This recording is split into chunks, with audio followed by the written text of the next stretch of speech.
life would be like if you knew you could not fail. Hey, everybody, welcome. It's so great to have all of you tune us in and turn us on.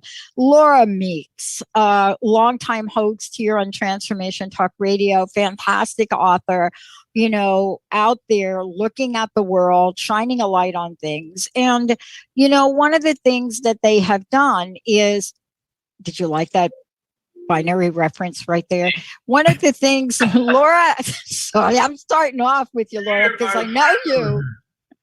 One of the things Laura has done is created a platform that all of us can look at. As a sought after life coach, professional speaker, what we've learned with Fly High Living and what we've learned in Laura's initiatives and life-changing conversations is that she's going to really, peel the onion so far back that we can't not have a new level of awareness about what's going on in the world. But here's the question for today's show. Spiritually, we are one. Can we talk? Laura Meeks. Laura, it's great to have you here. Can we talk? Can we talk? Well, come on, sister. Listen, I'm so looking forward to this conversation today. It's been a while since you and I have been talking together, but one of the things that is really gotten me up and making me think hard about how spirituality is intersecting with the real world. Now, you and I have studied this forever. It's an interesting challenge. I started with the idea that we are one. If from a metaphysical point of view, we are one, and this world is working in a perfect divine right way. Everything that we're doing is working out just fine. But I gotta tell you, when I look around, man, I tell you, the manifestation of how it's coming about is challenging, very, very, very challenging. And one of the things that I wanted to kind of start with is this, because it would be easy to go down to the rabbit hole and talk about all the challenges that are going on without connecting it back to our spiritual background. And so my thinking is this: is visioning incredibly important part of our metaphysical life. But one of the things that I've learned is that you can sit in this room and we can vision about everything that's going to be great. And if we don't do something, it's just a vision. It's just a vision. So I'm often faced, because I'm a diehard newsaholic. I'm reading this new Washington Post book about Trump's last days. Yep. There is a lot of really interesting stuff going on, and one of the things that I came to realize is that we are devolving into tribalistic talk. And I get a product called The Week, which is a news magazine. And part of what they talked about this week is they reprinted an article from The Nation where the guy was talking about the fact that we've dived deep into tribal talking, and we're not talking to each other. We are talking at each other. Mm-hmm. And so my bounce back to you from the metaphysical world is there a way to talk to each other? Can we find a way to talk to each other without just? And I'll bring a quote up, but come on! I'm right there with you. I'm right there. So I pulled this off of the internet. Russell Moore, there's a Jewish author, and he's talking about how he, from his Jewish rabbi background, that he's watched his congregation dive deep into this thing, and he says this. Russell Moore, president of the Ethics and Religious Liberty Commission of the Southern Baptist Convention, so he was with a group of people, blamed the heightened polarization on the loss of transcendent purpose and meaning in public life. He observed that people are finding tribal identities in political movements or cultural arguments in a way that often really isn't about coming together for a solution, but it's more about identifying, and I like this statement, it's more about identifying, I'm the sort of person who stands here as opposed to the person who stands there. And that's really what I see so often in not only in right-wing news, but left-wing news, CNN, it's like, it's us versus them. And I want to say metaphysically, let's get together. We got to slow this. Okay. Let's dig it. Let's get at it, Laura. All right, here's the deal. I had the biggest hissy fit the other day about this. And I have been trying to reach the right people. And what I realize is, and so let's just have a conversation. You're reading about the last days of Donald Trump. Okay. I have lived with Donald Trump almost my entire life. So the last day, I'm from New York. I'm from the East Coast. Look, we've seen it all. So nothing surprises a person like me or Linda. Just saying that. But here's what is surprising me, and it's exactly what you just said. But it is not coming from, and my stepmom was Southern Baptist, and there was a lot of great things that came out of that. There was a lot of things she stepped away from and said, no, this is wrong. You're wrong. And so here's the question.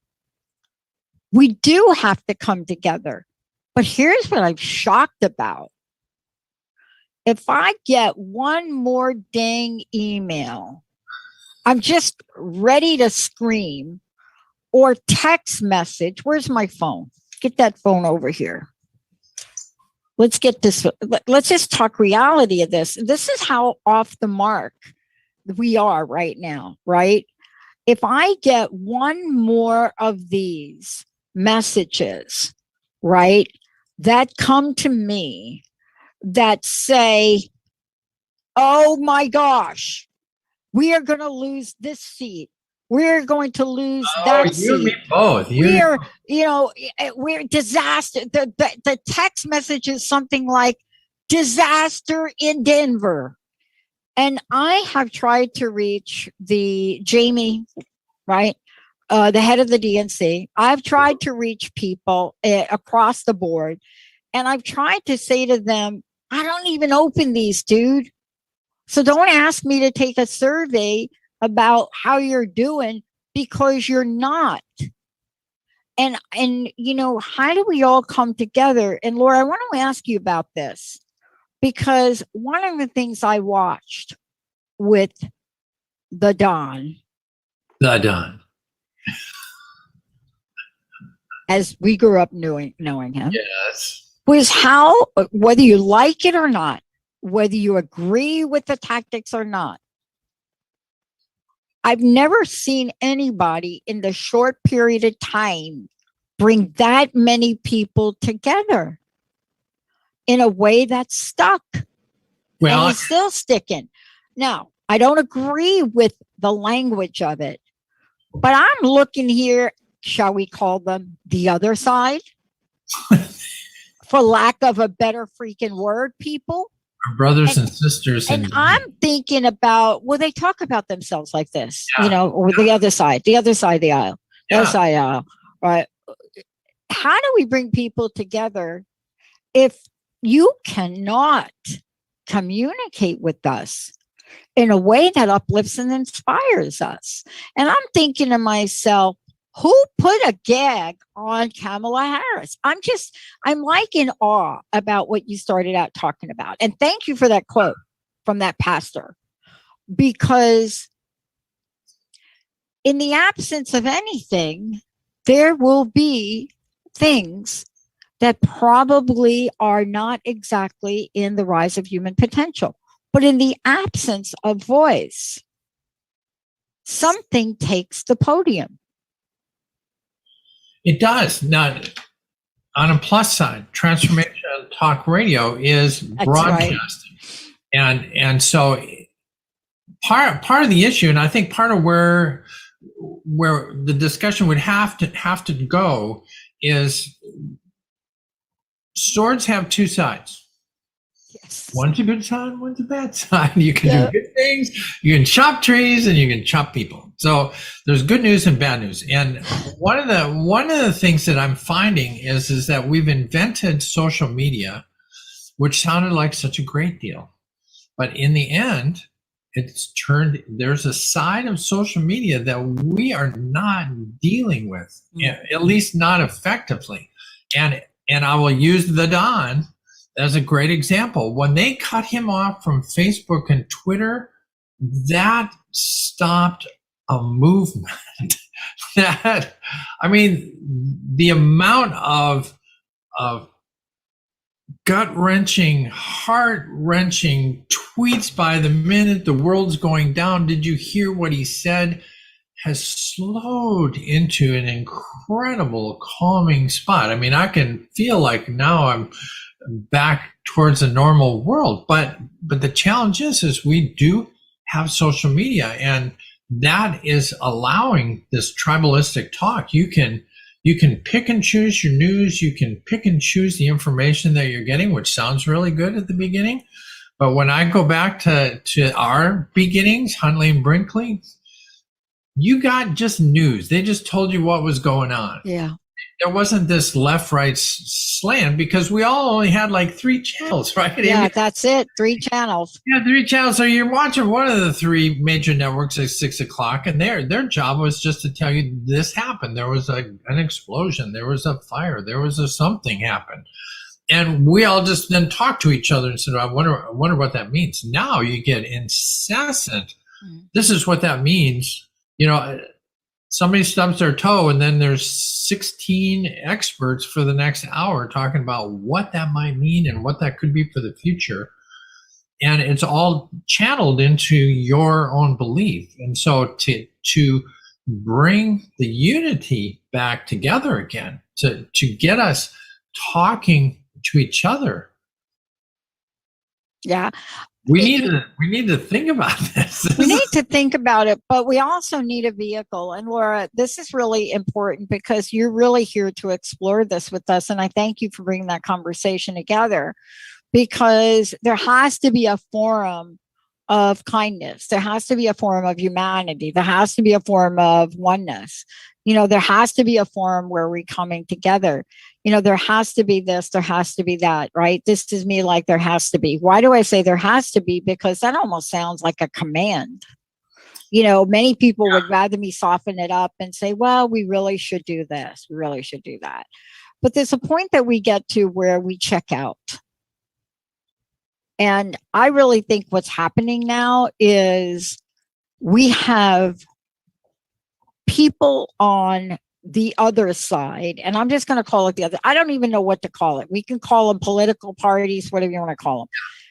But on the Democratic Party side, not only have regular citizens checked out, just look at the numbers of people that are not watching the progressive channels. Just saying, checked out.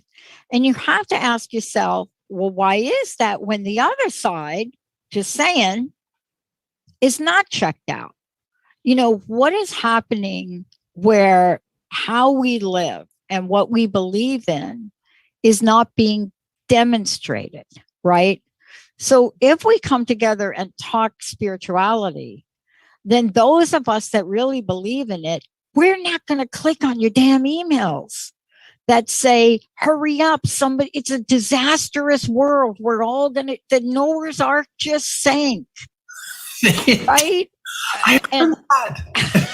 But you see what I'm saying? It's kind of like, please, can you have a different message? And by the way,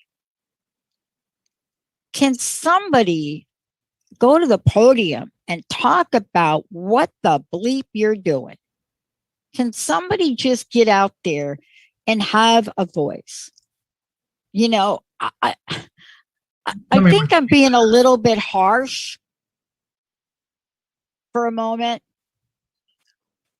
But how do we create the spiritual dialogue when things that make the headlines are what's his face McCarthy getting a gavel and threatening to use it on Nancy Pelosi? That makes the headlines. And then you're looking for where's Nancy? So in the scheme of things, how do we bring the spiritual venue to the conversation so that voices are heard? Do you know, Laura? Do you know this? Here's the secret. Right. Right. Okay. Do you know, right? You ready for this? I don't know if you know this or not, but do you know, like about a month ago, do you know that the United States Senate voted down equal pay for women? And do you know that most women don't know that? That the United States Senate voted down equal pay for women. And most women in the United States don't know that fact. And they don't know it because it so blew by. Now let's talk about equality as a spiritual tenet. How do you feel about that? I think having been on, you're talking to a person who really gets this under the skin. But if you're going to talk spirituality, some level, the word equality has to come in. Well, and it does. And I want to go back to one of the things that you said is why do certain things hit the news, and why do they grab attention? Why is there an email, a text message saying the world is ending? You've got to answer this survey question now. This guy, it's going to end up now, because there is this side of spirituality, lack. The idea of lack, that there's not enough of stuff in the world, and these headlines strike straight into fear. And I will give Don this credit in that he has taken traditional dictatorship, authoritarian thought and applied it extremely well. He has fired up his base. They are afraid that the world is going to end if they don't stay in this tribe, and he has cultivated that division so that he can capture his base. And the challenge is then do you then jump in?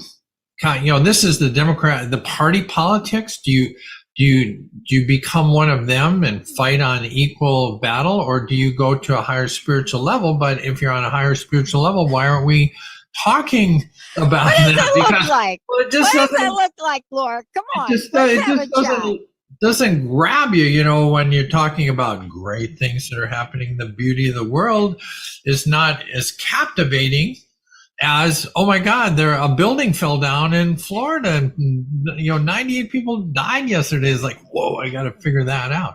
That was an actually ridiculous disaster. Well, that was so uncalled for.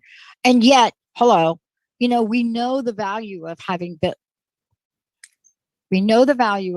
buildings. And of course, that was private. So what I'm about to say is not private. We know the value of having buildings that actually can hold us up. It's a real You live in California, so I find that nothing's going to help you people in California. Yeah. So much they're doing a whole television series on La Brea. But we know the value of having roads that work, and yet we cannot pass an infrastructure bill. So here is the thing. How do we spread a note of spirituality? And, this is a tough conversation, Laura, because sometimes people hear others like me. I'm taking a really hard line with the conversation today, and they think you're not spiritual. And I think it's a misconception. Well, and I'll go back to what I said earlier. Yeah, go back. You can have a vision, but you gotta do something. And that's kind of where I would aim people at. The comment that you made about women, the Senate voting to let's whisper it. pay, you have to whisper it. You have to whisper it. And there's no one listening. Listening.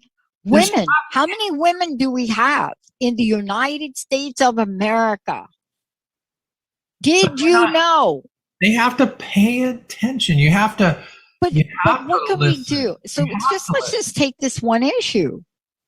So I've talked about this till I'm green, and what I'm trying to figure out is how to talk about it differently to more people, because the reasons for not passing it by senators in Kentucky and Tennessee was it will cause frivolous lawsuits. There's nothing frivolous about equality.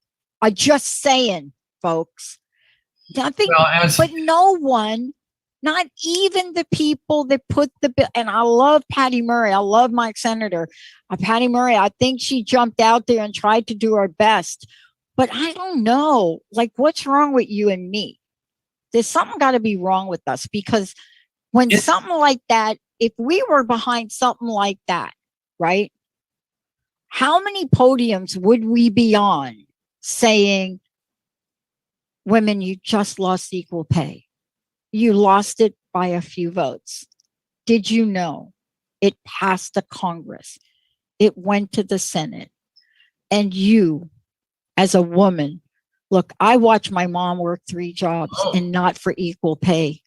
I watched her not being home. My dad never being home, right? My dad was gone 24/7 for measly money. And I'm just thinking, she built up divisions in gold bond stamps. Remember gold bond stamps? She put stamps in. Yeah, man, put them stamps on. She built a whole mail marketing division, only to have then the male vice president be, once it was up and running and successful, then they just said, thanks, we're gonna let you go so that we can run it now with our tall white male. So Laura, here's a question for you, because I want to circle back to why we're talking about this. The misconception, and I think it's almost stigmatized, about being spiritual and not being powerfully spoken. Now, I will tell you, some of the most powerfully spoken people with positive messages that I know of, right? They come from a place where, sure, maybe they represent Christianity. Joel Osteen, for example, represents Christianity, but in a very altruistic aspect of that. He's really kind of an alien in the realm of things, because he beats his own drum, and he did that right at the get-go. I don't know. I don't totally agree with everything. I don't agree with everything, Joel, but where are the people? Where are the people, Laura, that represents what you're talking about today? Spirituality, if we're all one, spirituality. Where are those people? We're looking. We need it. There's 2 right here, and you got a radio show full of them. Yes, that's true. The challenge, though, is that it has to go much wider, and I would wholeheartedly agree with you that the idea that you can be, that spirituality, you must be, just let the world run, it's working and perfect. It's like, no, that's not why we're here. You were here to do good things, but again, you have to do some good things. You can't just watch this whole thing fall apart. Somewhere you have to stand up, walk out into the street and say, I am a woman, I want equal pay. And sometimes that's a frustration level that has to build up. But part of it is you also have to be aware. And it's exceedingly hard now to be aware, because instead of having 3 channels, we've got 3,000 channels. And the rest of the people are confused, and they just like, okay, I'm just going to go to work. I'm hoping to go to work. I want to, when things get tough, things get squished down to the basics. And And the other side knows that. They stoke this fear. I periodically flip through all the channels and I scan Fox News, and they're like 24/7. The brown people are coming over the border and they're taking everything that you got. So you better get thinking about that. Oh, Like, let's just stop right there. Fear. Why are you Well, wait a minute. Let's just stop there, because not only has that been a pivotal point about that. I mean, thank you for bringing that up. But it has put Vice President Kamala Harris in one of the least favorable vice presidents we've ever had. I mean, historically, right? An unfavorable rating of 46%, right? But let's ask the question: Did Kamala Harris do that, or did some ignorance in this administration do that? I mean, what we're really looking at is a complete lack of understanding the issues that we're facing now and who are the people to solve them. We could sit here and look at the fact that people are very concerned about people crossing this border. It's been a hot issue for a long time, Laura. Yeah. Really hot issue. It's not part of the challenge of the new world is that we have so much information. The buildings are falling down, the bridges are falling, people are coming across the border. We're retracting from a war in Afghanistan. Inflation's I mean, there's a zillion things you can worry about, but honest to God, since time began, all of that has always existed. So the question now is who are you now in this world, and what are you going to do about it? Yeah. Are you going to participate in this American dream, or are you going to just watch the Roman Empire dissolve again? That's kind of my challenge, and it goes back to our original topic of, can we talk? Can you talk to somebody about their fear of the brown people coming over the border and not devolve into this, the whole world's going to go if we don't build this giant ass wall to keep them out? It's like, well, we've been here a couple hundred years, and the wall's not the only thing that's, they can fly in on jets. I don't know if you know that. Yeah. Well, I mean, let's say we can envision a world. Let's talk about this when we come back from break, because let's say we envision this world, this beautifully spiritual, holistic world, this world where we are all one. What does it look like? What does that world say to us? How does it speak to us? But even more importantly, we have people in our spiritual history, Laura, that have walked this earth. And I mean, walking is an action.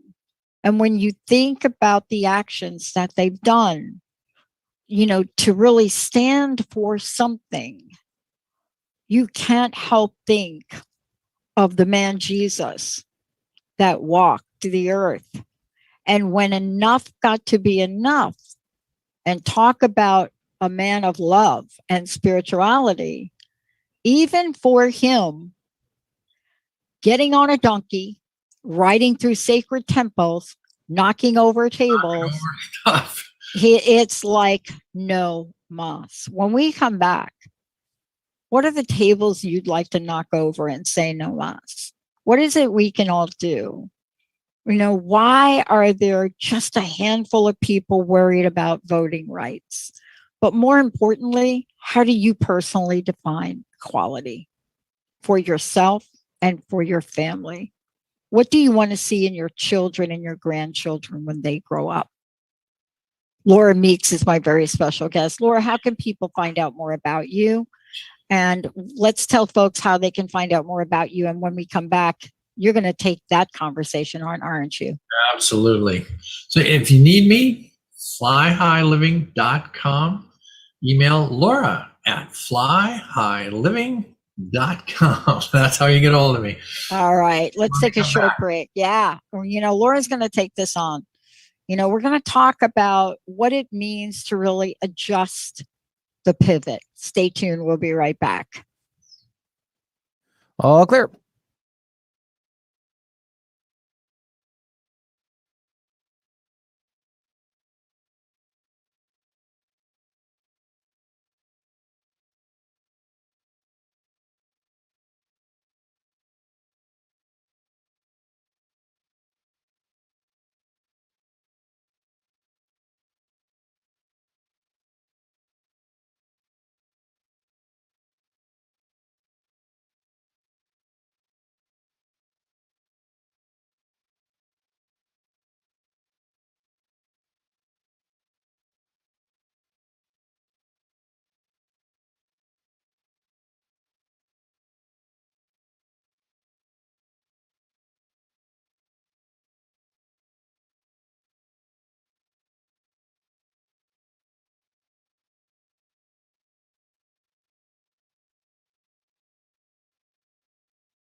Ready to come back?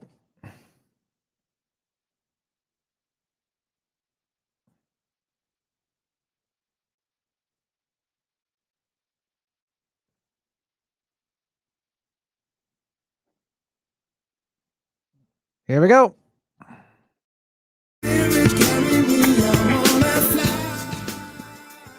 Hey, everybody, welcome back. So great to have all of you tune us in, turn us on. Laura Meeks is joining me here today. Yeah, there are a few things we're not talking about today, but we did talk about earlier during the show, like before the show, before we came on. It's really fun. But what we are talking about is spirituality, and we are all one. Part of spirituality, Laura, and go to flyhighliving.com and check out Laura and what she does and her coaching practice and much more. But part of spirituality is, supporting each other to be the best we can be in whatever that looks like. I have had a tremendous amount of support for me, to be looking at you and having this conversation. And believe me, I am so grateful. And I think force energy, I think divine energy. I think every day. So I'm one of these people. Our listeners find me really interesting when it comes to spirituality, because I talk about Jesus, who's one of my greatest mentors. And yet at the same time, I talk about things of a spiritual nature, because I do believe he was one of the most spiritual people on the planet. Everybody was included. Everybody. He didn't like the fact that, taxes, yeah, that's a whole nother show. But think about what he did. Can we have a moment? I want to have a moment, because if we followed this blueprint, whether it's Buddha, whether it's one of the 98 million deities in my friend's, spiritual philosophy, the Hindu philosophy. Here's what these folks have in common. They bring people together. Number one, the most unlikely people they bring together. And if you simply looked at the apostles and Mary Magdalene and some of the other women in that tribe, he brought them together. And what happened with that was he allowed them to be who they were, and he helped them each be better. I mean, if you read about his mentorship, what we're talking about is what you're talking about: spirituality in action. We are all one. Bring the schlep over here and make him an apostle, even if the dude doesn't quite get it, won't follow instructions. Not saying who that apostle is right now. You all can look it up. Let's bring them all together. Let's bring these 12 people that really didn't have a clue. But let's mentor them. Let's do what Laura's saying. Let's take action. Let's walk. If we did that, you and I wouldn't be talking about unequal pay for women that nobody knows about. We wouldn't be talking about Kamala Harris and why people don't think she has anything to do. I got a text during the break from somebody that must be listening on a separate stream, because we were during the break talking. So apparently she must have heard it through a different stream.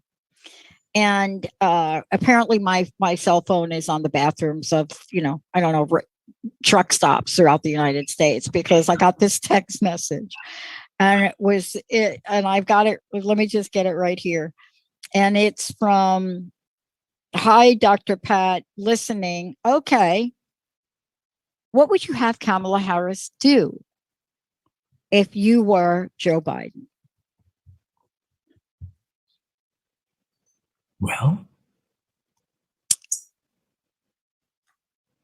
pretty much anything but what she's doing now. I just want to say that. But here's what I would have her do.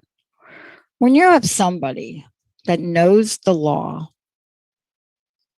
and understands what's at risk, I would put her in charge of a national task force on voting rights. That's just me.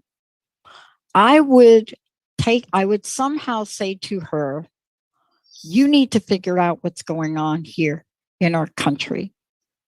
You need to put a team together and figure out how we let people in the United States of America vote. And more importantly, we need to figure out why in this country we're one of the few democratic institutions that doesn't actually count the actual vote. But why would I do that? Why would you do something like that? Because we need to help people that are in this world rise up to their fullest potential, not program them for failure. That's not what the apostles were programmed for. They weren't programmed for failure. But we have to, Laura, somehow be aware of what the potholes are we step in. And isn't that part of what you're talking about when you talk about spirituality and bringing us together and having that conversation? Absolutely. And as we're discussing this, one of the things that... But by the way, can I have a caveat? I'm not Joe Biden and I'm not president of the United States. Thank you for the question. Thank you for the question. But, that's just me living on the outside thinking that I know something about Kamala Harris. Go ahead. Well, one thing I think is important about communication is that everybody does have an opinion about how things might go and a vision of the future. And I think that's really an important piece of making America work is that, as we know, there are tons of issues right now that we could talk about and complain about: the border, the infrastructure, the political parties, the talking, the tweets, there's a zillion things we could talk about. But I would go to this. When we went to the break, the question was what is the vision then? What should we be doing? What's a possibility? And the possibility to me is that each one of us needs to look at the world around us, find something inside that is inspiring. Part of one of the 6 mental facilities that we have is inspiration. We are inspired by divine right to do things. And what inspires me is different than what inspires you. Maybe I really want to fix a bridge. Maybe I'm an engineer and I just have a passion for fixing things. Maybe that's my thing. Maybe it's a social issue. Maybe it's law. It's like you say, Kamala Harris is perfect for working on voting rights. Maybe it's something in your own town, voting rights. Maybe it's helping. We were in LA yesterday, homeless people on the streets everywhere. That shouldn't be. We should do something about that. But I guess where I'm going is are we. We need to be inspired personally and take personal action to be the person that other people look at. And part of that inspiration is being inclusive. Half the population is female. We need to include them in work and pay them just like everybody else. As a transgender woman, that one of the things that we can aim at is there's a whole issue. I used to live in Virginia, and Loudoun County recently just had a freaking brawl in the city council about, oh my God, I don't want to call this young woman she because she was born with male anatomy, and it would be a lie, and I cannot lie. It's like, whoa. Now, I don't have a problem with people understanding or disagreeing or learning or discussing that, but punching each other out and shouting over each other at the school board meeting is probably not how Jesus would do it. And so this is again where I think the discussion comes back to communication. Can we talk to each other in a civil way? Can you be the person that is the shining example of talking to people about factual stuff, listening to what they have to say, disputing the facts without getting angry. It's a Thanksgiving challenge, right? But I think it's a big challenge. And I also think it's an enormous opportunity. You know, about a year ago, Laura, I decided to do a show and talk about an actor that came to the forefront, Asia Kate Dillon. And I decided to talk about her in a show. And I talked about, I mean, I don't know if you're familiar with her character, who she is, but Asia Kate Dillon was a star in the Billions, this hit series Billions. And people were introduced in that series to something new. And they started to talk about it. What they were introduced was to Asia Kate Dillon using a platform as one of the first, and this is literally in her words, first non-binary TV star. And why was that a thing? Why was that important? It was important because, one, it introduced millions, because this show was watched by millions. It introduced millions of people to a new side of the conversation you and I are talking about.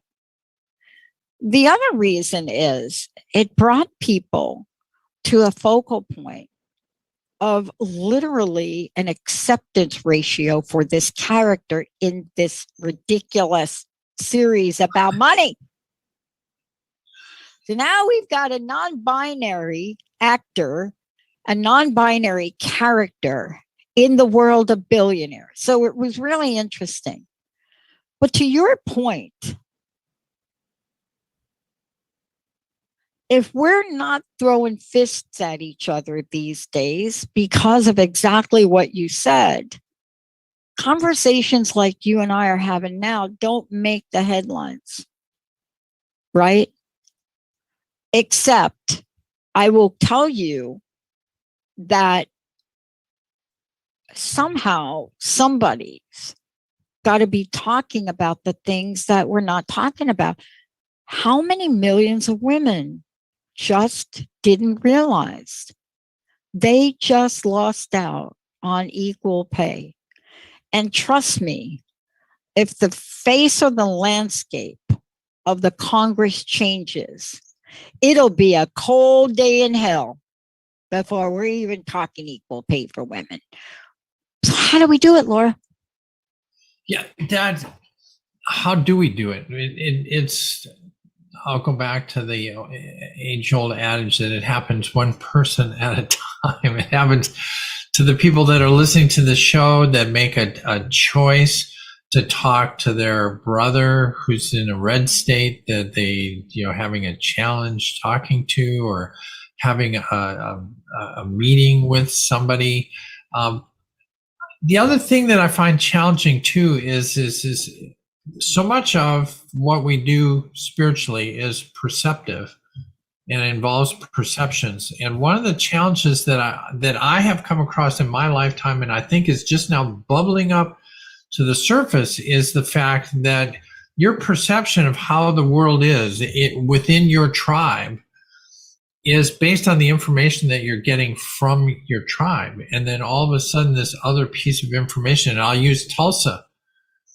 I grew up in a world that the burning of Tulsa never existed. I don't think I heard about that till about a year ago. Did it happen? Absolutely it happened, but it wouldn't affect me because I didn't know about it. So I grew up in a tall white male world. That was not a thing that tall white male people were concerned about. And so we didn't have that piece of information. And I think part of the value of what you were saying about the binary character and the fact that the good side of media right now is that you are now exposed to transgender women. You are exposed to non-binary people. You're exposed to the fact, this whole thing about the school board is like, oh my God, I can't, That's real. That's a real thing that's happening in your backyard. Yeah.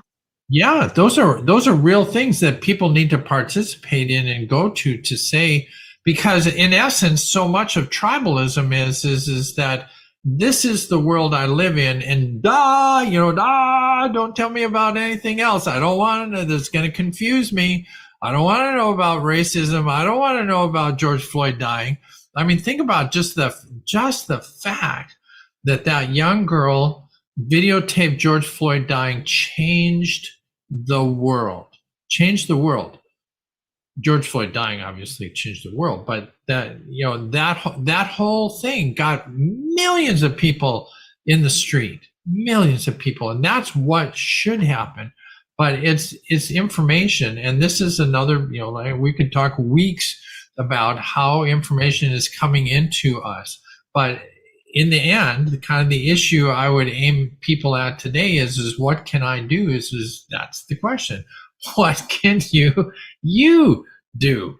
Mm-hmm. And you can be an example. You can talk to somebody without screaming. You can go. You can drive without giving somebody the finger. You can drive without cutting somebody off. We were in LA yesterday, driving from Palm Springs to LA, two and a half hours. And oh my God, there's a portion of the population that's just like NASCAR racing.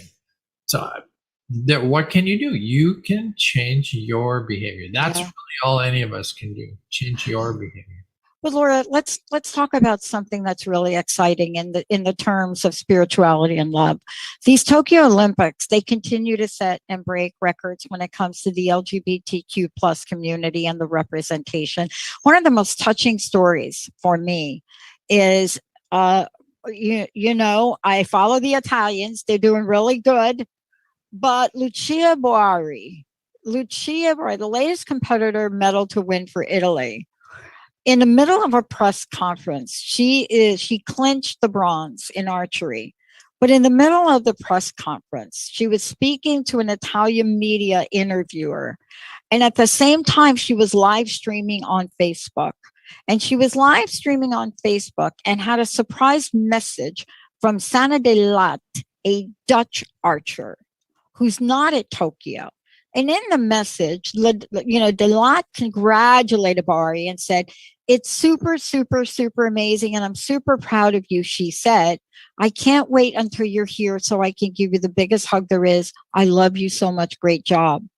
And in that moment, Lucia made history and came out. She had the moment and she came out. She was so teared up by this message that was coming simultaneously. And when they asked her, she teared up, moved by the message. And she said, "That's Sane, my girlfriend," she explained with a big smile. See, and we're talking about this, about love. It was a huge day for her all around. She'd been dreaming about this moment. And at the same time, here we are. And she was the second Olympic athlete to come out during a press conference that week. Well, and huge courage to do that.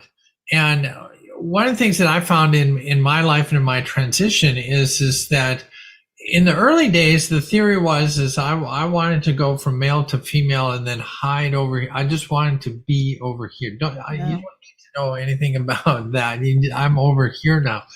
But the power is, I have found my power came when I realized that for me to share the idea that I'm transgender is vastly more powerful because people recognize me on the radio, on social media, and in person as a transgender woman, and then they can have that ever popular, they're not all bad. I know this one woman, Laura. She seems fun to be with. I think that maybe we shouldn't kill them off. And it's things like that, and it goes back to what I was saying about Tulsa.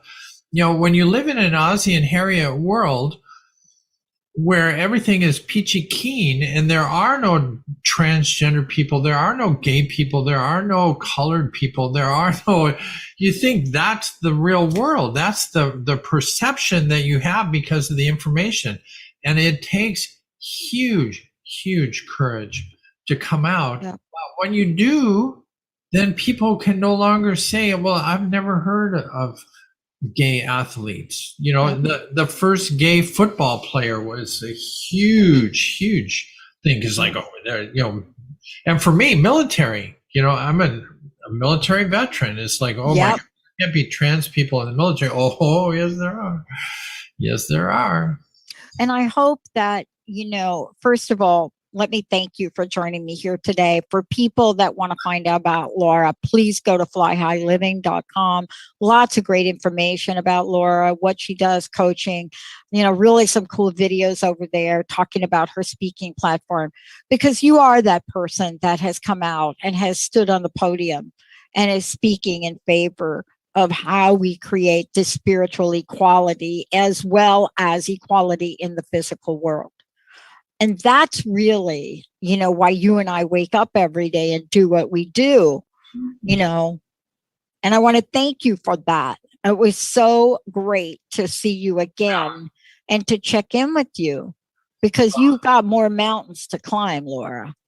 We have many more mountains to climb. I know. I'm feeling the boulder as we speak. Well, and I thank you so much. I'm still getting the text messages about the Kamala Harris thing. They're telling me, I got the follow-up message from her. She says, yeah, you should rethink that, Pat. Well, I appreciate a ton. It's always fun to connect with you again, and I appreciate being on the platform. There are lots of things that need to be said, and you are one that is coming out and saying them straight up, and that's, I think, what we like about you. You're straight up. So, there we go. Laura, thank you so much. I hope you will check back with us about all the many things you're doing. Thank you for being a voice for all those people that cannot speak out for themselves.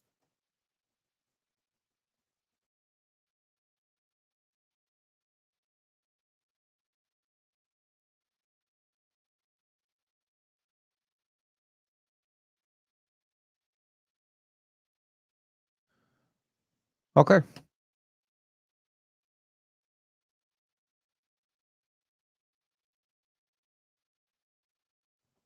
Yes, we are. But remember, at the breaks, I'm not, because there's licensed music behind all that stuff. So I can't do that, or else it'll get flagged.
Jamie.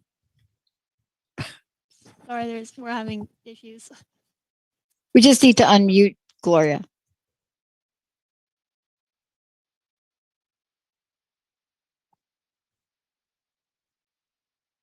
Hey, Gloria, can you unmute yourself on Zoom?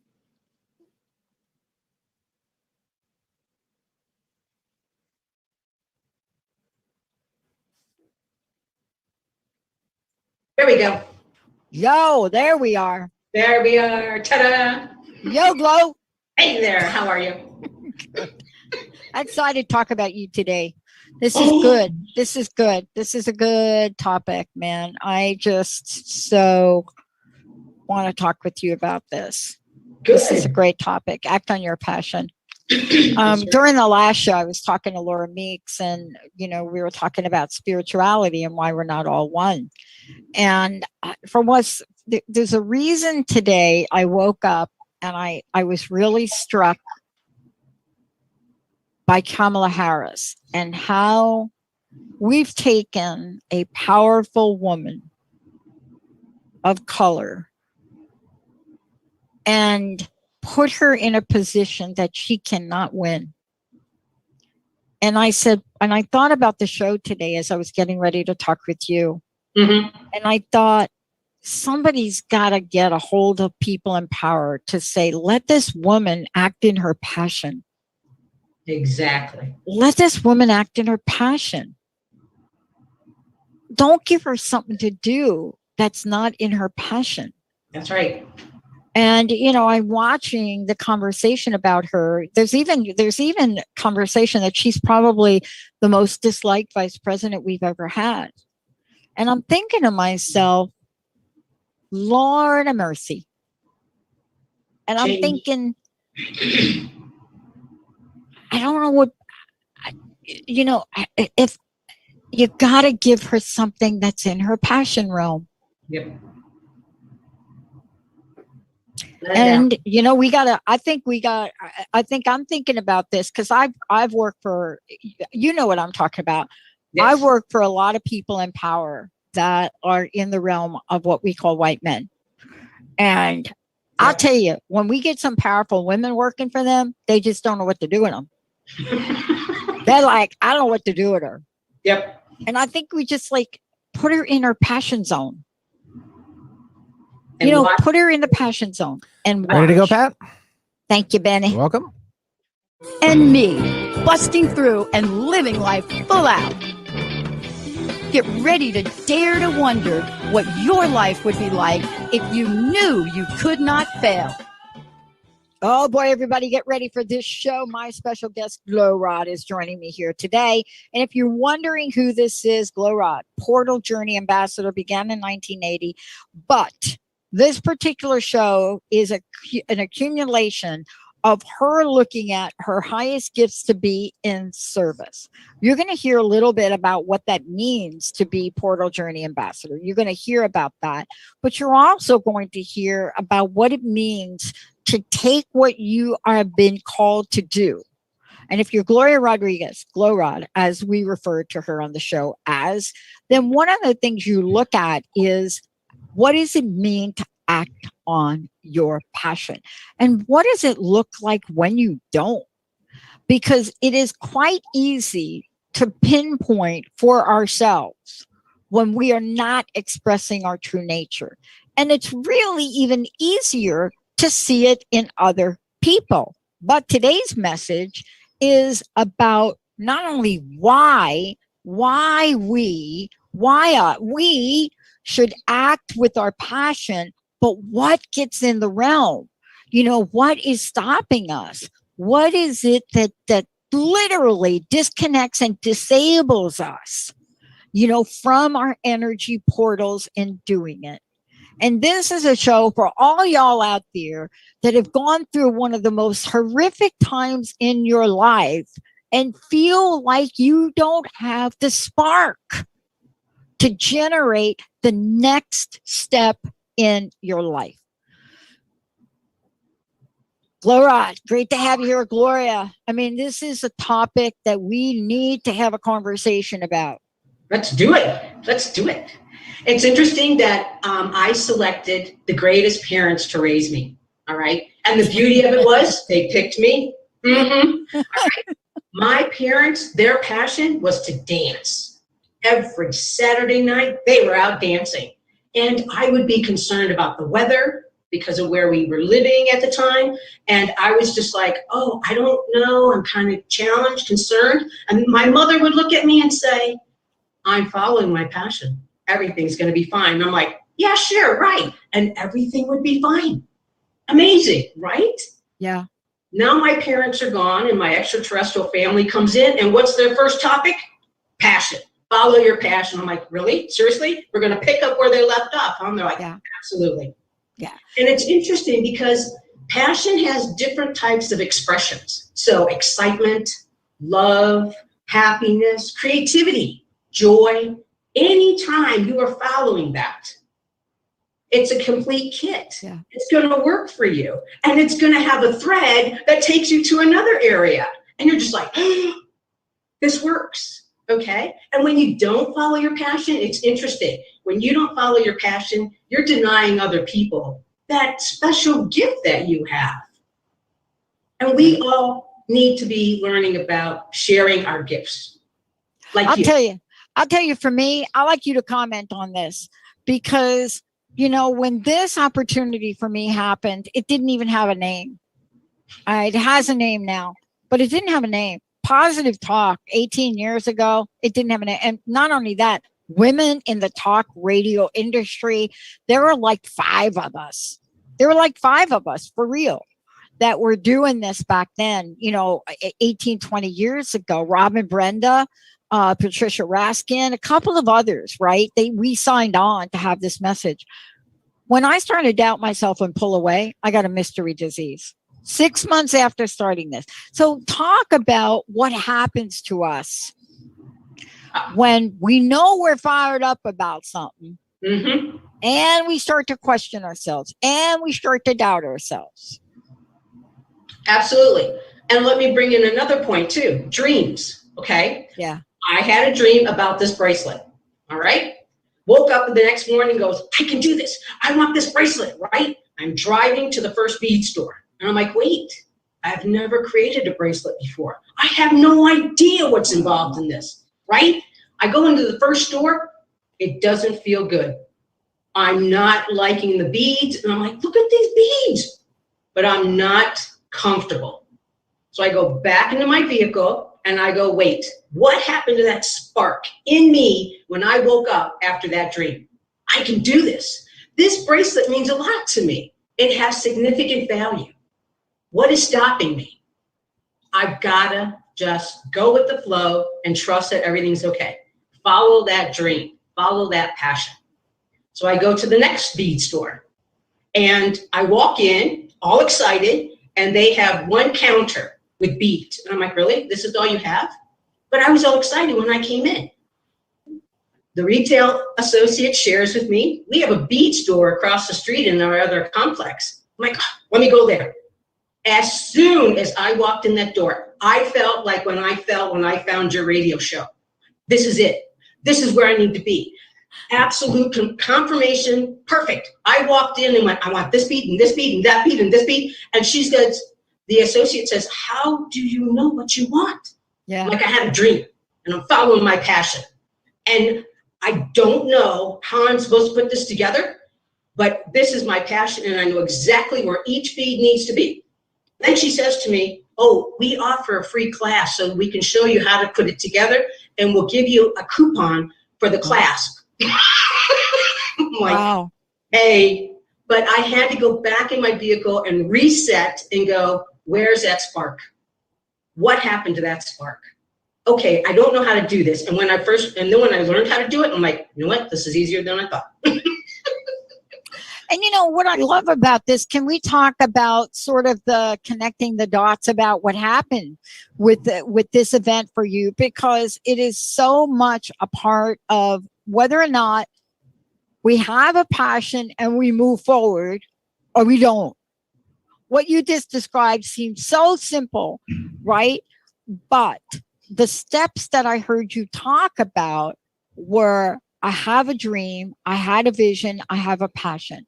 I took action. And as I stepped forward, that first step of action didn't feel right. And that is a point, right, that we get to in life where we take those steps forward. It doesn't feel right. And we abandon ship. We're like, I'm out of here. And I'm like, oh, okay, not the right bead store. That's it. That's not meant for me. Exactly. That's not the message. Correct. Tell us about what the meaning of the message is. It's not for us to abandon ship and quit. It's real. following your path. What excites you? Yeah. What is it? What brings that joy, that creativity?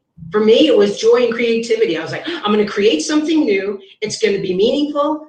I've got to go for it, no matter what. And again, it's just focusing on that passion that you have inside of you. And it may be the craziest idea you have. I mean, who would have ever thought I'd be the extraterrestrial trust revolution ambassador? I mean, who would have thought of that? But here I am, loving it, enjoying it. Again, I did not have an idea. I just had this passion, something that needs to be done. Yeah. And you just really have to believe in yourself and know You do. that passion is there for love and reason. And, this is also, can you talk to this next point before we go to break? Sure. Can we talk about this level of embracing / confidence that we have to demonstrate our passion? Now let me say that confidence doesn't always show up as a big loud voice. Nope. Confidence shows up by how you take control and maneuver through things, by how you feel inside and carry yourself. Absolutely. Are you not, are you afraid to speak? Are you finding that the things that you are doing in life don't allow you to express yourself? Are you finding yourself in places which you're uncomfortable? But you know what? That's okay to be uncomfortable. You cannot not step forward in confident passion. Talk about that. Absolutely. And again, this is from my energy entourage, which includes my extraterrestrial family, my spirit guides. There have been many times where I'm just like, nope, I can't do this. I'm like, really? Seriously? Yeah. Come on. Oh, yeah. What do I need to do to take action? Because once I take action, my higher mind is automatically going to be with me. My entourage is going to be with me. I am never alone. There's a lot of love. And you really have to focus on what you're feeling passionate about. What do you really love to do? And it may be crazy, but watch what happens when you follow it. And that's what I'm here for, to be of service, to give you that confidence, to let you know that you're a powerful, loving creator. We all are. You just need to focus on, what do I need to get past this hump, this milestone, whatever it may be. But it's within you. And there are a lot of people out there, and I'm one of them as well, especially with the bracelet. Oh no, I can't do this. Hey, really? Seriously? Look how it all ended up. As we take a look at this, we're gonna move to this idea of the dream realm, and how many people are listening to the show that have had different various versions of dreaming. And here's what I want to say before we go to break. Dreaming, right? Gloria, dreaming can take on different forms. So a lot of times when we've been taught about dreams, we've been taught, no, if you're sitting at your desk and you have a vision, don't count that. No, you're getting a message. And the question really is, we are now more open to receiving than we've ever been. We've gone through trauma. We are open. We are open at the top. As a world, we are open at the top. Now, when we come back, what is the value of being open at the top and having that dream, vision, idea, creative hit, download, whatever you want to call it? What is now the empowerment point for you then to do something? Gloria Rodriguez Glo Rod is going to be telling us about that today. What is the best way to find out all the things you're doing? Tell folks the best website. Though I have two websites. The one website focuses on extraterrestrial, so it's connectwithets.com. And the other focuses on portals, which we will be talking about a little later. And that website is westportals.us. Yeah, when we come back, you ever wonder why you got the dream you got? You ever wonder why you woke up in awe? You ever wonder why you're sitting at your desk and maybe you're looking at the window like I did this morning and you saw something out there and you thought, what is that? And you realize that that's for you. Stay tuned, everybody. We'll be right back. All clear.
Let me know when you're ready. Thanks. Sorry about that.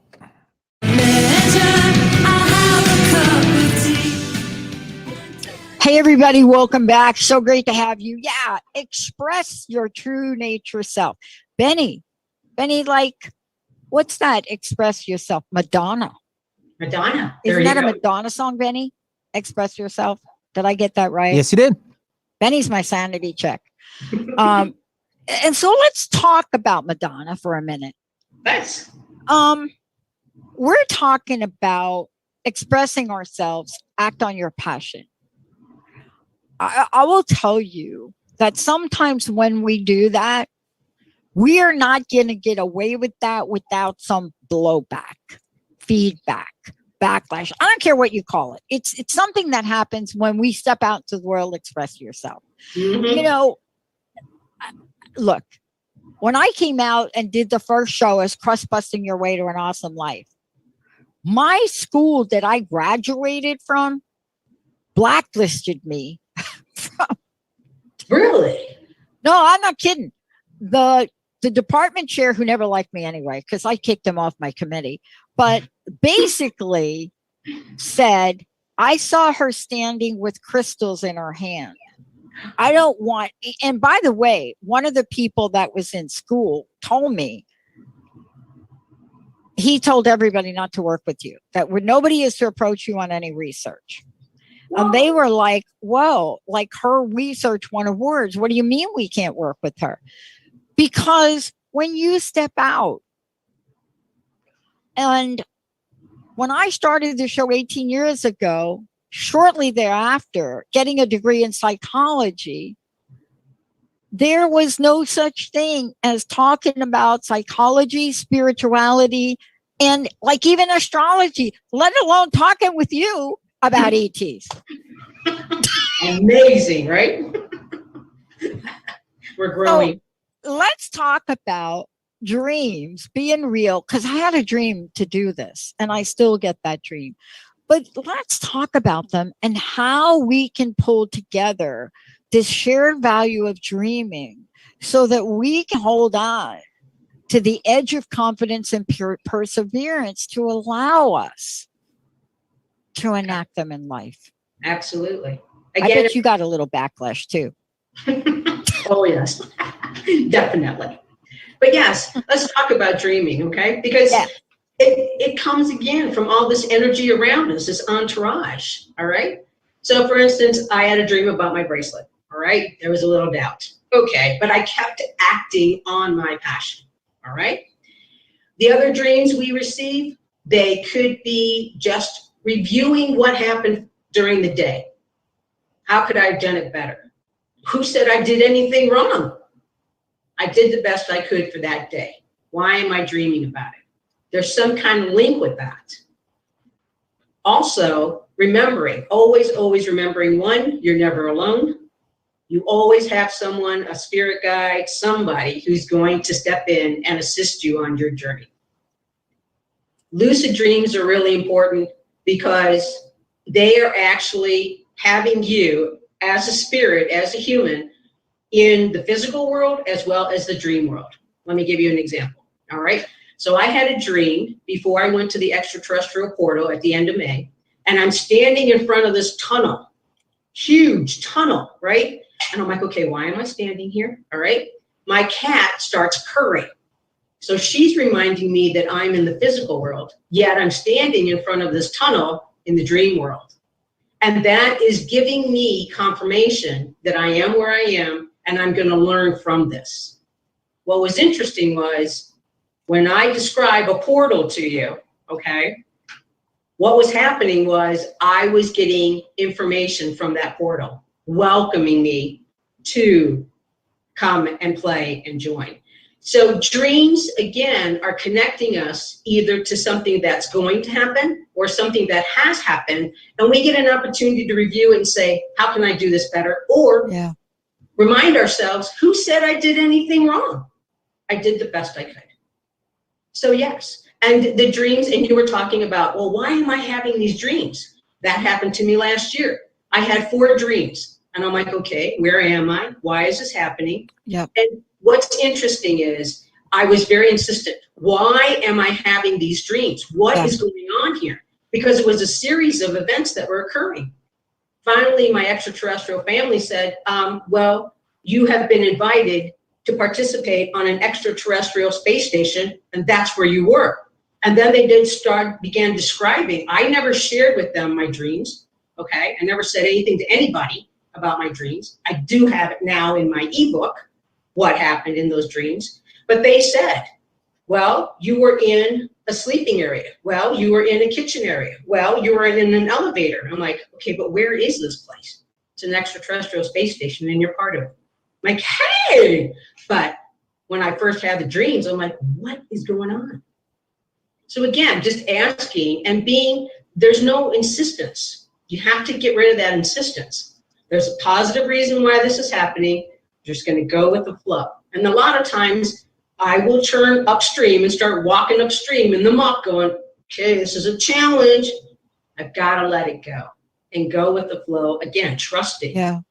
But yes, those dreams are there to provide us with guidance to where we need to be or something we enjoy having. You know, I want to talk with you, Glo, about about a couple things. One of them is you and I were chatting during the break. And what I was really struck by is I'm noticing for myself, and I think you've talked about this before as well. I'm noticing when you can really see when someone else is not living their shared passion for the world, right? Yes. I mean, you can see it, you can feel it. It seems uncomfortable. Mhm. And I was doing an interview yesterday with somebody who wrote a book called, when good people are on bad teams or something like that.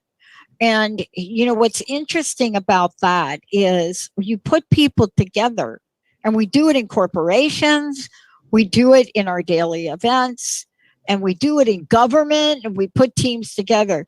When you put people on something that they are not passionate on, boy, it sticks out like a sore thumb. I mean, you could cut to the reality of that faster than you could shake a stick, or faster than you could really put a hot knife through butter.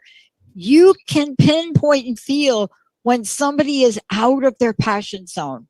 Can you talk to that point? Because it is painful to watch. It is. And it's painful for all of us, really. It is painful. It's been painful for me to be in that place. It really is. It's a challenge for us because we're like, okay, we know that individual or that group could be doing so much better. But because of the way we have been trained, okay, because we have been trained, okay, we just go with that and everything's okay. But it's not. Again, there are individuals out there in government, in various types of groups, organizations that are in a certain position and yet are not allowed or permitted to follow their passion. And can you imagine when they do follow their passion, the benefits that all of us receive? Everybody wins. And somebody just needs to, or we all need to just focus on that positive aspect and how we can help each other get through this. Yeah. Can you talk to lucid dreaming? Because a lot of people don't know what lucid dreaming is. But it's also sometimes really, it's discounted in the scheme of things. Can you talk about experiences of it? Because it's in your book and it's in your portal experience. Yes. And I think it's so seriously important. It is, very much so. And lucid dreaming is allowing us to be in the physical realm where we are right now. But it reminds us that we are also a spirit. We're a loving soul. Okay? And when you have a lucid dream, you're going to realize both aspects. And that's really where you need to be when you focus on these dreams that come to you, whether it be at work, whether it be as soon as you wake up in the morning, whatever the case may be. But the lucid dream gives us an opportunity to remember where we are. We are in the spirit realm having an experience, physical experience, but we are also still a soul that has a responsibility. In my case, it's to be of service. So when I had a dream of being in front of that tunnel, I knew I needed to be of service, but I wasn't sure exactly what was going on. So yes, it's an opportunity for us to understand both realms. And a lot of people don't understand that. That's a challenge in itself because they forget that they are a loving soul. They forget that they have all of this powerful energy that they can focus on their passions and let the world shine, as well as themselves. Mm-hmm. So yeah. Look, we're going to take a short break because when we come back, what we're going to tap into and share, and you're going to bring us into this space, is really getting a sense of what the energy portals are, but what is the connection to these energy portals and how we're given messages. What is the realization of an idea that we perhaps have out of the blue? And believe me, I've heard so many people talking about out of the blue. Here it comes, out of the blue, from nowhere. Here it comes, or here it came, or here's the idea, or here's the thing, or here is the new project. What happens if in fact there was a reality around the energy of that you could tap into and optimize in your life. When we come back, that and much more.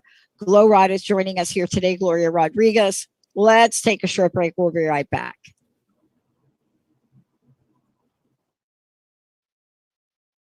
All clear.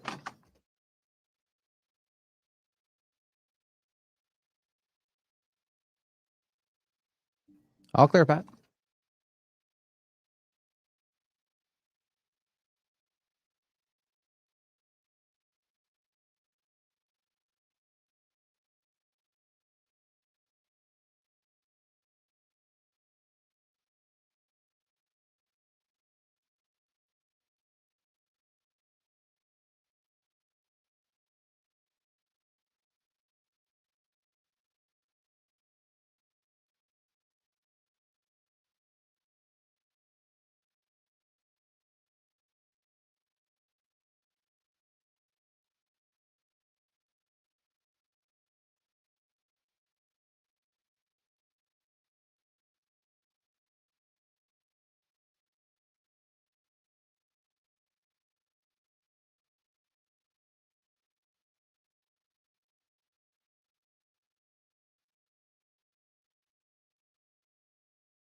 Y'all ready to come back? All right, stand by.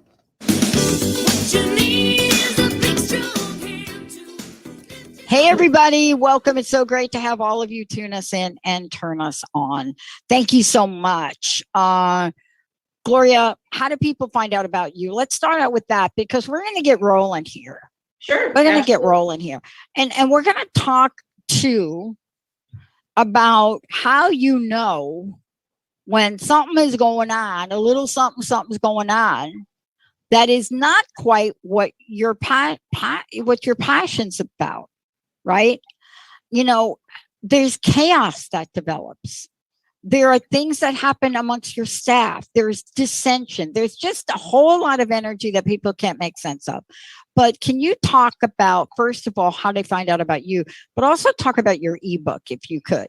Oh, absolutely. Yeah. People can find out more about me by going to my websites. The first one is connectwithets.com, and the other one is westportals.us. The Okay. difference of the two is Connect with ETs focuses more on extraterrestrials. Okay. Awesome. Yes. So let's talk about this. Yes. Let's please talk about it. And the reason that I find this so fascinating to me, because I've been on this side of it. And what do I mean when I say I've been on this side of it? What I mean is I've been on the side of it where I've been in so much pain in my life. You know, pain. You know what I mean? Oh, yeah. Emotional pain, but also physical pain. Yes. And I want to talk about the portals, because when you're getting information, it's very difficult to describe that to other people. And I was sharing a little bit with you during the break. I knew that I had to do something very different here. You know, I had to build out a new type of team. I looked very specifically for 3 different people. We had one opening. I doubled it because of the people that I saw. And I had this insight on how this team could work together. Now, I will tell you, I knew that it was going to be work with them to really get everybody up to speed. But the dynamic nature of sometimes what you see in a vision doesn't always make sense. Can you talk about the energy portals and what they are and how these portals work for us, even if some things don't make sense? Absolutely. Well, there's 8 portals that I focus on. I'm going to point out 4 of them right now. So the one I really enjoy most is here where I reside. I reside in a town, and I reside in the magnification portal. So here in the magnification portal, you have an opportunity, I have an opportunity, we all have an opportunity to learn about our true self. And that means, okay, what are my passions? And what is stopping me from achieving those passions? So the magnification portal is like looking in a mirror, and I'm like, okay, I've got this dream, I have this passion. How do I get there? And just with you, for instance, let's do how we came together, all right? Yeah. I had this message. I have an ebook, all right? And it's called Extraterrestrials, Dreams, ET Space Station, all right? I have these energy portals, these 8 energy portals, all right? How am I going to find someone who is in tune with expressing this information? The action I took was to go on the internet, and I went talk radio, and you popped up. I didn't even think twice. I'm like, this is the woman. This is where I need to be. All right?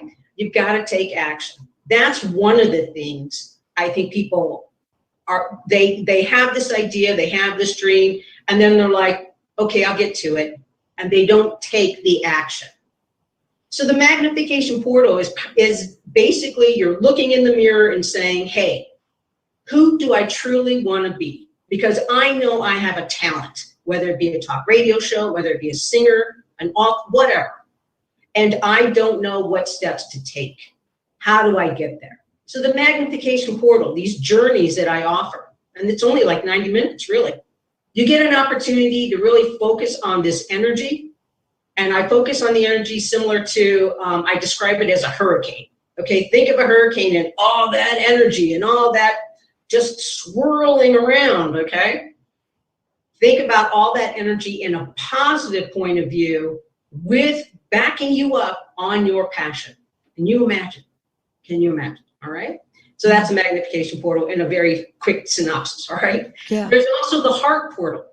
I love the heart portal because it gives me an opportunity to go back and say, hey, what is the energy, heart energy I want to have within me and share with others? Yep.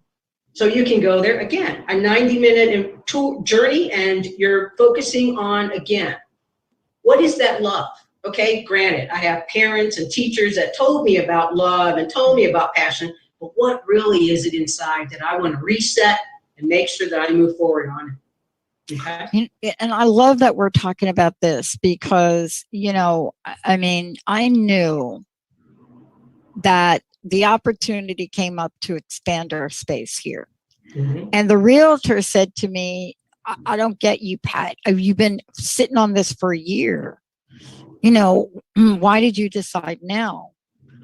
And I didn't have an answer for him at the time because getting the extra space without getting the extra people was not the energy and the vision that I was being shown.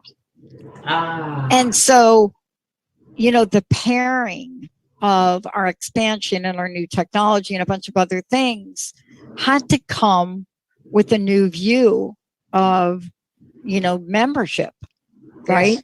Yes. And this is part of the message. Sometimes we get a vision and we think we have to do it all. And see, that was not going to be the case, right? Yeah. Right. You know, that was not going to be the case for me. And that was not going to be the case for you because, you know, you became part of our family, right? Yes, absolutely. And, you know, these portals are here to really guide and benefit. Can we talk about what is the best way for us to optimize that, for us to stop and see it? You know, when I look out my window, and I have the same view out this window every day, right? It's the same view. But I look out the window this morning, and somehow in the landscape of these beautiful trees out here, you know, I look out and I realize something about this set of trees that I hadn't realized before. And I can't even tell you what it is. You know, it could be the fact that it looks like they grew a lot this year, right? Because they're like way up there. But something there that stops me and causes me to pause. And isn't that pause is equally as important as us taking the next action and doing things? Oh, absolutely. There are many times, and we were sharing this as well, you know, you're having a conversation and all of a sudden you get this message. You need to focus on that message, even though it may look disruptive. You need to take time for yourself. And that's the other thing too, focusing on yourself. A lot of people are like, oh, I have to go and help them and them and them. That's great. That's wonderful. What about you? Yeah. You know, I want to go ahead and keep going. I want to skip the break if we could, because when we're talking about messages and we're talking about energies, you know, there has been a lot recently. I did an interview this morning with 2 scientists that have created a new organization, and their new organization is to protect the release of information that has recently come from the Pentagon, right? Okay. Yep.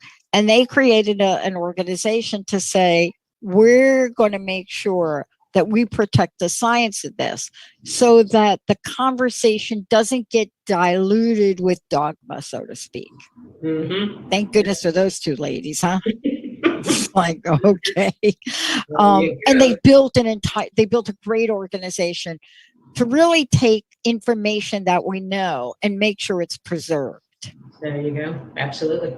So I want to talk with you about information that comes through the portals and what it's like in meeting ETs, because we now know. Oh, yeah.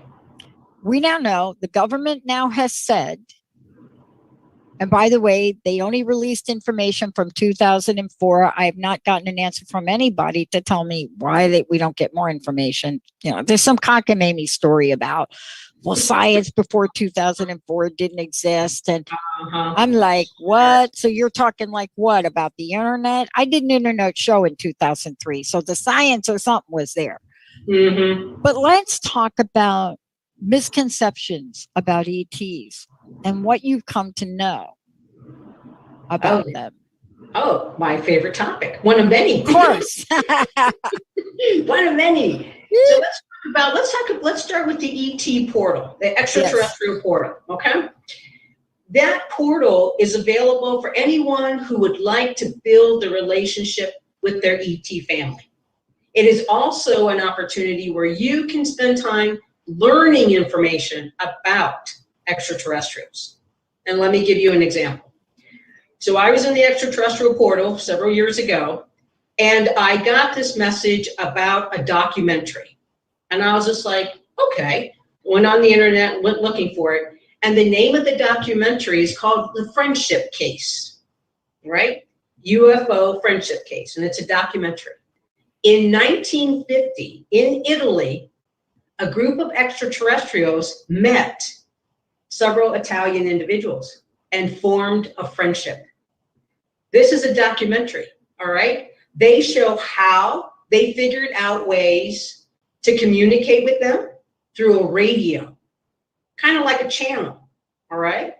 They also were given information on how these extraterrestrials live on planet Earth.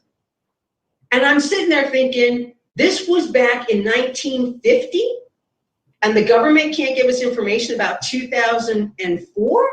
Come on now, come on. We've got a documentary. These people are being very honest, very sincere. The extraterrestrial portal is there for anyone to walk in for 90 minutes and go, I want to learn more about who you are and our relationship and how we can work together. And that there really doesn't have to be any fear. In this documentary, these individuals who met the extraterrestrials, okay, and these extraterrestrials came from all different types of galaxies, all right? So it wasn't just one race, it was a group of extraterrestrials that came together. Their focus, their name or label, because we have to have labels and names as humans, is W56, all right? And it was interesting to find out how they worked together and how the humans could feel their love. They just said they walked up to them and this love just emanated from them, you know, and there was all honesty. Be honest. Let's just be honest. And here we have a government who has been denying, sweeping under the rug, whatever you want to call it, but yet look at all of the Navy. You have pilots who say, look what I saw. I have a picture of it. I have a video of it. And yet we can't give you all the information. Really? They've been living on our planet for quite some time. And the government knows about it. Absolutely. Mm-hmm. So, and, you know, and this is really fascinating to me because the body of that work talked about aerial phenomenon.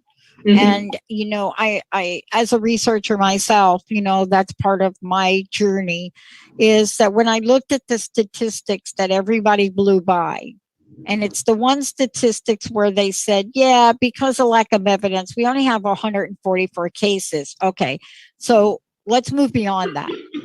And then they moved to the fact that 80 of the 144 had multisensory observation. Now, let's talk that, because multisensory observation, and do the ratio of 80 of 144, right? Any statistician will tell you that's a very high percentage. High. Right.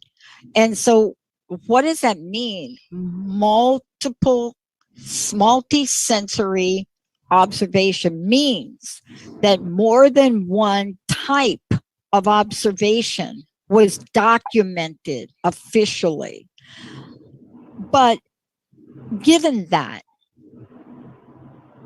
and given everything else we know about what we cannot explain on the earth, boy, we still have a resistance around this, don't we? Oh, we do. Definitely. And it's amazing. And again, there's a book that was written about what was happening here in this town, and the book is named Merging Dimensions, and it's on my blog, as well as the Friendship Case is on my blog. And it's amazing how the government stepped in and like burned this certain area. Well, why are you burning that area? What are the statistics about that? Okay.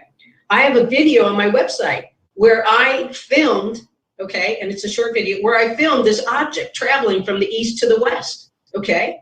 I never recorded it. I never called anybody and said, hey, there's something really strange, UFO, UAP, whatever you want to call it, that I'm filming and taking pictures of. I never reported it. How many other people have seen things in the sky and have not reported it? So well, you wouldn't report it because we know what happens to people that report this. Yes. Yes. And, you know, part of the problem and dilemma we have in, you know, I look at this from my profession. And I think about all the people that have reported things. Oh, yeah. And I think about all of them that have been hospitalized or institutionalized. Oh, yeah. Ridiculed. I mean, come on. There's one person that's 6 feet under. I mean, come on. Yes.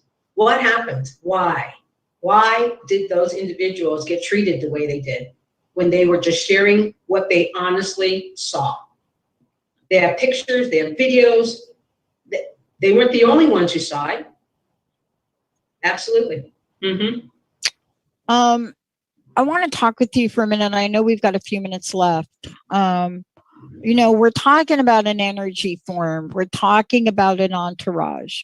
You know, we're talking about a sense that we have here as people that we're not alone. No. Right? We're No. talking about this and we're slowly getting more information. I interviewed someone the other day who wrote a book, who's known for writing books to really put the facts together about the Great Pyramids. He's just beautiful in the way that he writes about uncovering the secrets and the deceptions that people had, you know, when they started to document what they found in the Great Pyramids.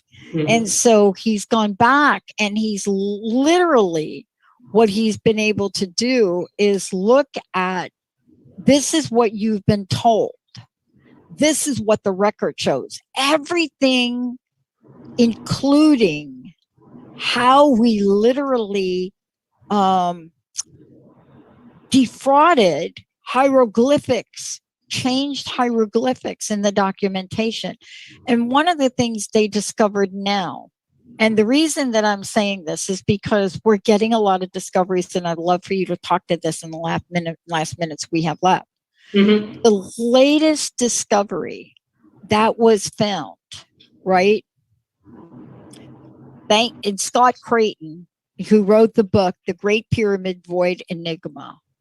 The latest discovery is this great void in Giza, mind you. They're not willing to call it a chamber yet because they haven't seen it. It is 100 feet by 30 feet by something else. Mm-hmm. That is a lot of square footage. That is a new space in the Great Pyramid. Mm-hmm. Yes, absolutely. And we're now getting information to verify, to validate, and to help people believe. What is the message we're not getting that they want us to get? Very simply, very easily, is that there is great harmony and unity between all of us. It's really important for you, again, to focus on that you are a powerful, loving creator. And just as the author found, there's this empty space. Okay, why is it there? What is the purpose of that? And not being afraid to move forward and take action and find out. And even if it's just to go in there and meditate, or just to go in there and just quietly listen to that message. Again, we're not alone and we're always receiving messages. It's just, it may be in the form of numbers or symbols, but there's messages out there and they're everywhere to guide you and to assist you, that we are all here for harmony and unity. And things are going to change. Things are definitely going to change. And let's talk about that as we wrap this up. The reason that we're talking about this is because things are going to change. Mm-hmm. You know, whenever we have seen, you know, people that have brought messages forward on this planet, it's been about change. And it's been about change for the benevolent change, right? Mm-hmm. We're not talking about War of the Worlds Part 3. No, not at all. Yeah, they made a mistake remaking that movie to begin with. We're talking about a message that hopefully will bring us together, right? Yes, exactly. And again, the message, it can be in any form. You just need to be open to it. Again, the numbers that pop up in your life, people are always asking me, well, why do I keep seeing the same number? Well, what's your passion? Are you following your passion? And if you are, they're just signs saying you're on the right road. Keep going and don't give up. Yeah. Right? You know, one of the hardest things for me in my journey has been to stay confident Yes. It's to be in this place where you're confident, not arrogant, Mhm. but at the same time where you're faithfully in the belief of potential and not doubt. And I say this to our producers. I say, if there's one thing that you do as producers, Benny does it beautifully, is that it doesn't matter whether you really know what you're doing on every detail of your job, right? We all learn, but we have to show up. That's right. We have to show up as if we are confident Yes. in who we are and what we do. Yes. What's your personal message, Gloria? What do you want to leave us with today? And thank you so much for joining me here. Oh, pleasure's all mine. We're never alone. Okay, we're all one. You and I are here together to share this message. All right. We are following our passion. Both of us are following our passion. And it's going to lead to other things. Who knows what it could lead to? All right. I was all excited when you mentioned Dee Wallace. I was like, whoa. Like, hey. But yes, again, you're not alone. You have your energy entourage. That includes extraterrestrials, yes. But we're all one, and we're here to help each other and support each other. And even if it's to hold their hand, to get them over that hump and say, you can do this because it's your passion. And if you don't do it, you're denying me and everybody else of that glory. So yes, absolutely. And let's all tap into the energy and the messages and the signs and the symbols. It doesn't matter what form they come in. I'm always struck by what Hollywood and our pop culture brings forward. I'm always struck by the hidden messages that we get there, because sometimes that's the way messages get to us. They get to us in the oddest, strangest ways. Yes. But boy, we are being called to show up, suit up, and speak out, and to really show our passion and let it flow. And thank you for you being who you are and helping us do that. Ditto to you too. Thank you. All right, everybody. Thank you, Jamie, for doing what you do. Benny, for pushing all the right buttons. And for all of you as the most amazing listener and viewing audience on the planet, we love you. We'll see you next time. Thank you. All clear. Thanks, Pat.